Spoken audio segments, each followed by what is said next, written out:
Hi guys! So it's been quite a long time since I did a booktube video, maybe like a month and a half, but I did notice that I suddenly have about 80 new subscribers thanks to Mercedes giving me a shout out on her most recent video of booktubers that she loves. So thank you Mercedes, but you know, no pressure for me to actually live up to expectation or anything like that. I don't quite know what the purpose of today's video is going to be. I just thought I would give you a general chat to kind of catch you up on things. Part of the reason I haven't been booktubing as much is because my health hasn't been great. I've been really struggling, like sort of dealing with my anxiety and with uni work on top of that, and a lot of pressure because it's like the final year of my degree, and also just organising various events for societies and volunteering non-stop, and basically I just haven't had a moment to myself.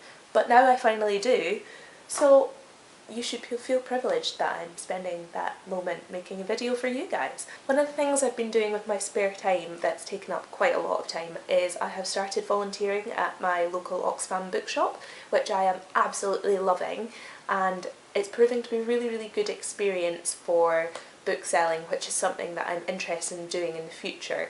So yeah, there's just such lovely people, and I feel like I'm getting a really good grasp of things in a nice sort of relaxed environment. I'm loving talking to people about books, like I'm always like chatting away and saying like, oh, I've read that, how about you try this, blah blah blah, this is how you spell this author's name. So I actually feel like I'm getting to use my book knowledge in a useful situation. One of the other perks of volunteering in a bookshop is that I get to take lots of things home. Sometimes you just find something nice in the donations, and when you're sorting through you think, no, I really want that, so I am just gonna make a donation at the front of the shop and take this home with me, which is what I have done with a lot of books recently. Some I've paid for full price, others not so much, but I thought maybe I would show you some of the interesting things I've picked up recently.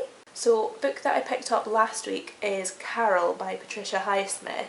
It recently came out as a film, and I know that Jen's been absolutely raving about it, so when it came through in a donation I was sorting through, I was like, ah, that's that book that I watched Jen talk about yesterday. So I thought, why not? I would make a donation for it and take it away with me. I do love myself some good queer fiction, so I'm looking forward to this greatly. One which I paid full price for and is definitely worth it because it was still only sort of $3.99, $4.99, I can't remember, I'll just double check. $5.99, but still so much cheaper than retail price, is I got my very first cloth-bound classic, and that is The Odyssey by Homer. Never read any Greek classics or anything like that, but I feel like The Odyssey is probably quite a good starting place. It looked quite accessible, and I know a lot of people have read it and enjoyed it, so I thought this would sort of ease me into my classics journey, because I feel like it's an area of knowledge where I'm really lacking, and obviously so much contemporary fiction is based on stuff like this, so I thought it would be a really good idea if I could get a handle on the originals and understand the plot, and yeah, I just feel like it would open up a whole new world of literature for me, so that is one for my TBR soon. The next one, I took a picture as soon as I got it and I tweeted it at Jen, and that is because it is The Book of Strange New Things by Michelle Faber. This is actually the advanced readers edition. I think it's absolutely beautiful, maybe even more so than the one that's out in the shops at the moment, because it's just so beautiful, and look, it's got gilt pages and it's just lovely, and it was only £2.99 for a proof with gilt pages, so I'm looking forward to reading that and seeing if it lives up to Jen's hype. One which I bought in, I think it was maybe my second week at Oxfam, was David Van's Aquarium. This has been on my TBR for quite a while now, so when I saw it in the shop I thought I absolutely have to snap that up, and it was on my Christmas list, so I had to text my mum saying, don't get me this book. She didn't even know what I was talking about, so it's probably just as well. Like The Book of Strange New Things, this is also a proof. We get lots of proofs, funnily enough, and I absolutely love it. I love owning proofs because it makes me feel somehow special, even though I wasn't, you know, given this proof in the first place. I feel like I'm rescuing a precious thing when I buy a proof second hand.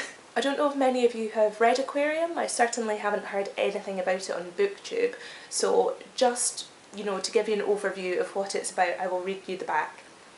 12-year-old Caitlin lives alone with her mother, a docker at the local container port, in subsidised housing next to an airport in Seattle. Each day, while she waits to be picked up after school, Caitlin visits the local aquarium to study the fish. At the aquarium, she befriends an old man who seems as enamoured of the fish as she. The friendship cracks open a dark family secret and propels Caitlin's once blissful relationship with her mother towards a precipice of terrifying consequence. So that sounds really interesting. This might be one to sink my teeth into over the Christmas holidays because I quite like these kind of family drama books. I feel like there's something quite warm about them, even if, there's a twist or, terrifying consequences.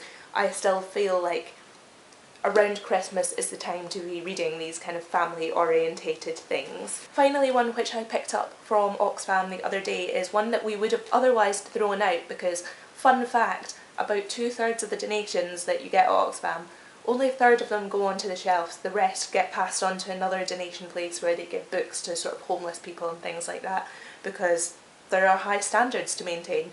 So I rescued this book because I knew it was going to go out otherwise, and it's absolutely beautiful. And it is this book of fairies, which is published by Pan, described and illustrated by Brian Froud, I think it says, and Alan Lee. And it's just absolutely beautiful. I don't know if I'm getting a good angle here, but basically it's got all these beautiful illustrations of fairies and folklore creatures. I'll see if I can find a really gorgeous one. Yeah, so like things like that. This is just one of the most gorgeous books I have ever seen, and I can't believe anyone would ever throw it away. So I think that's kind of not necessarily a book I would read all the way through, but just something that I would flip through if I was in the mood for, a bit of folklore, a bit of fairy tale, because as I'm sure you're aware, I'm very into my fairy tales, and yeah, it would just be nice to find out about all these mysterious creatures. So look, there's even got a spell for protection against fairies. Oh, I just love this book. Like, oh, why would anyone get rid of this? It's gorgeous. Now, as I said, this is kind of a bit of a haphazard video. I don't really know what I'm talking about, so I'm just going to ramble and mention a few other things. I would like to give a big shout out to Jen for her splendid poetry collection, which I received last week and made my train journey home at the weekend so much better because I was stuck in a tunnel for 20 minutes and yeah, this reading was just perfect. Yeah, well done Jen, I really, really enjoyed it, and my postcard that you sent as well is now proudly sitting above my desk, so I can look at it and get inspiration when I am writing myself. I am also doing Jen and Holly's His Dark Materials read along this month, so I am about a third of the way through the first one, Northern Lights, and I've never actually read this series before, which is just shameful because it is exactly my kind of book. And yeah, I'm just really, really enjoying it so far. I read a lot of it when I was home at the weekend, like curled up in my room with just a small light on and listening to choral music, and it was just amazing. Like, the atmosphere of that kind of combination was just perfect. And yeah, I just really, really love it. I can't believe I never read this when I was younger, so I'm really looking forward to getting through the rest of the series this month. However, I'm not sure I will be reading much at all over the next week because my other bit of exciting news is that I am going to Gambia. So I take the train down to London tomorrow and then I'm flying out very early on Thursday morning. So no booktube for the next week. I mean, you've survived like 7 weeks or 8 weeks without me anyway. I'm sure another week won't do any harm. I'm particularly looking forward to the train journey down because I have no deadlines anymore, everything is submitted and I've just got 5 hours of sheer bliss where I can just read. So hopefully I'm going to get Northern Lights finished while I'm away if I've got enough time sort of in between, like, because I'm working in a school, so in between lessons and rehearsals and things like that. I'm only going to be away for a week, so I can't foresee getting much reading done. But just to be on the safe side, I am taking some more books with me.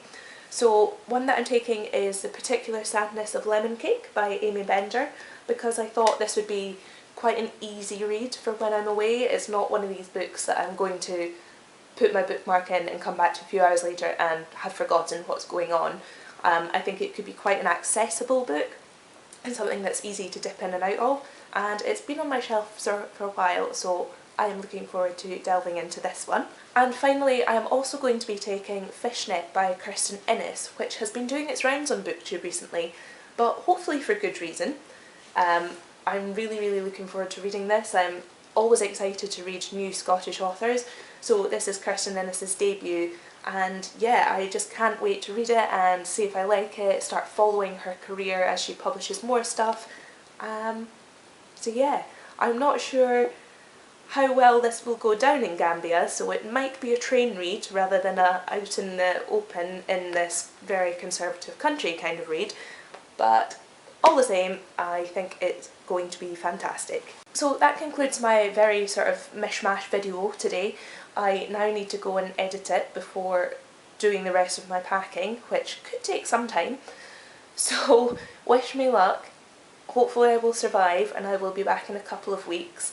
Maybe I'll try and get another video in before Christmas, but for now I just need to focus on getting ready to take the train down to London tomorrow morning, because everything is just a mess right now. As I'm filming this, I'm looking around my room and there's just stuff everywhere, so I really need to go and get that sorted. But I will leave this video with you and I hope you enjoy it. Bye!